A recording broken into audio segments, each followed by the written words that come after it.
Here's a question. How many Octane variants can you name? I think most players could maybe name a handful off the top of their heads, but in reality there are over 30 different cars to choose from within the hitbox. But why are so many of them entirely unused? And why does the Octane hitbox only ever seem to have one or two popular choices? Most people are aware that the only differences between cars within the same hitbox is the cosmetic look, which begs the question, why do some people think that one Octane is better than another? Most people would say that it comes down to feel, which does matter a lot when the only part of the car you can really see is the model. People tend to prefer simple, clearly distinguishable parts, which make it easier to keep track of rotation in the air, which is why oftentimes the most popular choices are also the most simplest. But there's been many cars, and many quite good ones at that, ones that even fit the description that I just gave. So what happened to them, and why do they always seem to disappear post-release? Let's look at the Twinzer as an example. This car came along with what is often regarded as the best event in Rocket League's history, the original Radical Summer event. Because it was a summer event, the car is essentially a buggy variant of the Octane. Despite being something that came from the now removed crate system, the combination of the new event and previous lack of Octane alternatives made the Twinzer a very popular choice at the time. I think it's fair to say that the Twinzer has made itself very scarce since the arrival of the Fennec just over a year later. At no point did it really supersede the Octane, despite videos at the time suggesting it would. When we analyse the Twinzer, we see some issues cropping up. First of all, it is just a more complicated Octane in essence, which gives it a nice unique feel, but when it comes to gameplay it can be unwanted noise when you're trying to focus on car orientation.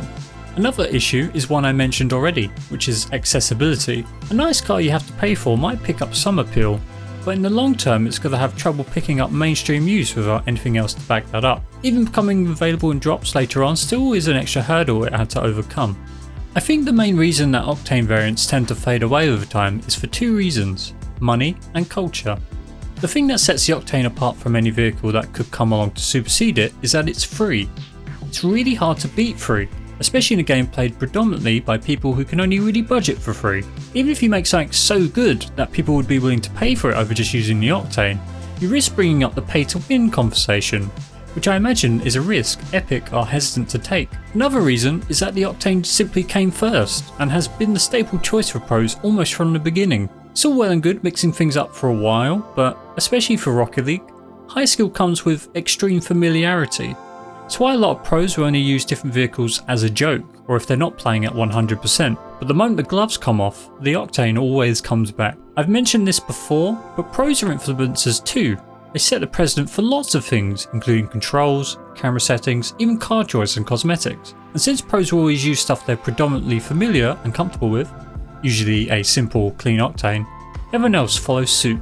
Which is why I think the Fennec is still popular.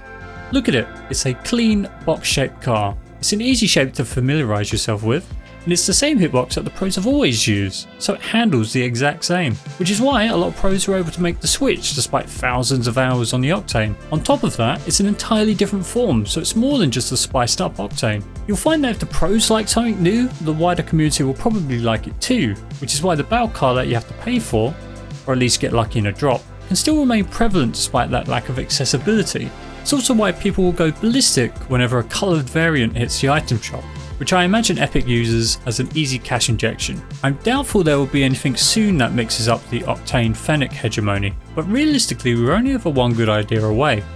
I think that the Octane hitbox is the only real one we could actually see a new popular choice, as I think the jump between hitboxes is significantly harder to sell than a jump between aesthetics. Thanks for watching. I just got a new logo made recently, so if something feels a bit different about the channel, it's probably that. We're trying to reach 500 subscribers before the end of the year, so we'll be attempting to upload a bit more than I have been. Thanks to those who have subscribed already, and I'll see you guys in the next video.